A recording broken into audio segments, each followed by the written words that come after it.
Are you coming back to school with me? We could have done it all so easily. Hi, my name is Craig Thompson Wood. I'm your host on Teaching with Board Games, here today to talk about Dungeons & Dragons and autism. So first off, let me just dive into what is Dungeons & Dragons. I mean, I think many people nowadays have heard of it, but maybe you're not so familiar with what exactly it is and what is it about. Well, Dungeons & Dragons is a role-playing game. In fact, it is the first role-playing game ever created. It was created back in the 1970s by two men by the name of Gary Gygax and Dave Arneson. So Dungeons & Dragons is a cooperative role-playing game, which means that the players of the game are working together as a team to solve problems, defeat monsters, and do what they need to do as part of whatever quest that they're on in their adventure. One of the players is called a Dungeon Master, and they are responsible for creating the world and creating the atmosphere for the other players who are playing to unfold the story and to be in control of all the things that are happening, whether it be the elements of the dungeon, maybe there's traps, there's monsters, there's different environmental effects and things. I mean, the person who is the dungeon master is in control of all of that and setting up the world for the other players who are traveling into said dungeon.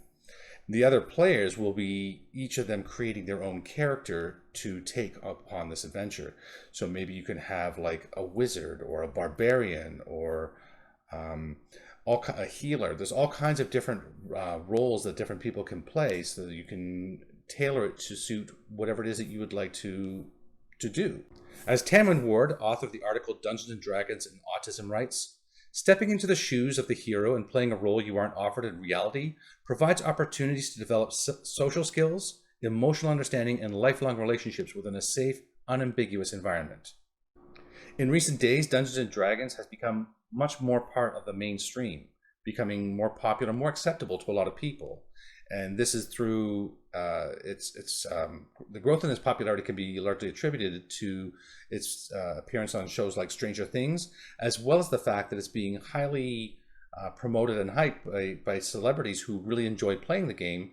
Popular celebrities such as Deborah Ann Wool, Joe Manganiello, and Vin Diesel, who are all active players of Dungeons & Dragons and have been for many years. So today's topic is specifically about the way in which Dungeons & Dragons has been used to help people who have autism.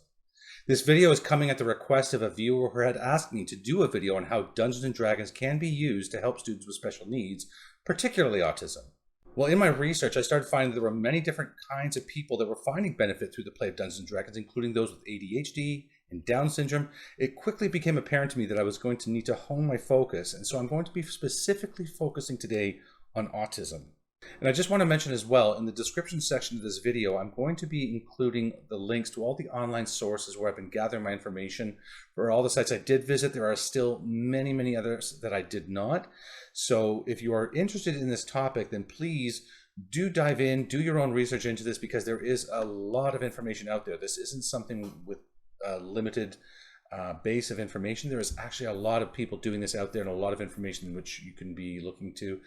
So I would highly recommend that. For this video, I'm going to focus on 5 amazing ways in which Dungeons & Dragons can help people with autism. These are not the only ways, but just 5 ways which I felt were ones I would like to share. So the first way in which Dungeons & Dragons can really help people with autism is that it brings structure to a social experience. For example, if in real life, if you're trying to persuade somebody of something, there's just a whole myriad of factors which you're going to need to consider in order to actually be persuasive to that person, which is going to include things like knowing the right words to say, being comfortable in that social situation, reading their body language, understanding what words might persuade them, what would be, and seeing if you're having the adverse effects. I mean, there's just so many things that are going on as you're trying to read that person and see, and push yourself to persuade them for what it is that you want. Whereas in Dungeons & Dragons, if you wish to be persuasive, then all you need to do is say, I want to persuade this person to do this, and whatever it is that you want them to do. You're going to explain what it is that you want them to do, and then it becomes down to a dice roll. So you can achieve your objectives, including the objective of being persuasive, without actually having to be persuasive. You can just you declare your intention, roll the dice to see if you're successful, and then follow up from there. The second great thing about Dungeons and Dragons is that the people who are playing it, they're working on skills of collaboration and communication and team building in a safe environment. Like I said, Dungeons and Dragons is a cooperative game, and one thing I've often talked about on this channel is the whole concept of cooperative games and how they build those 21st century competency skills of critical thinking, problem solving, communication, collaboration, and Dungeons and Dragons is no exception. Oftentimes when people are creating their team, their characters for the adventure that they're going on, they're going to want to see that they have a diverse range. I mean, there's nothing to say that all the characters can't be, warriors, or all the characters can't be wizards, but it's usually best to have a mix so that you can be meeting different needs as different situations arise. And so working together as that team, as you're coming to your goals and recognizing maybe different people are better for different roles on the team, is all part of the things that are happening here.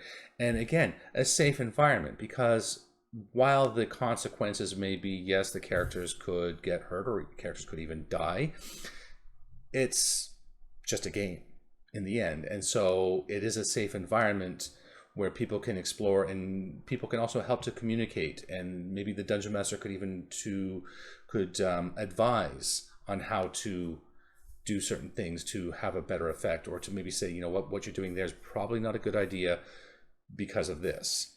So there's opportunities for learning and things within that, and as I say, a very safe environment to do it.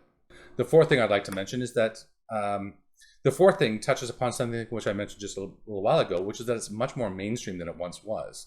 And so not only because it's more popular, I mean, it's less of a social stigma. Like I know when I was younger, playing Dungeons and Dragons was something that was,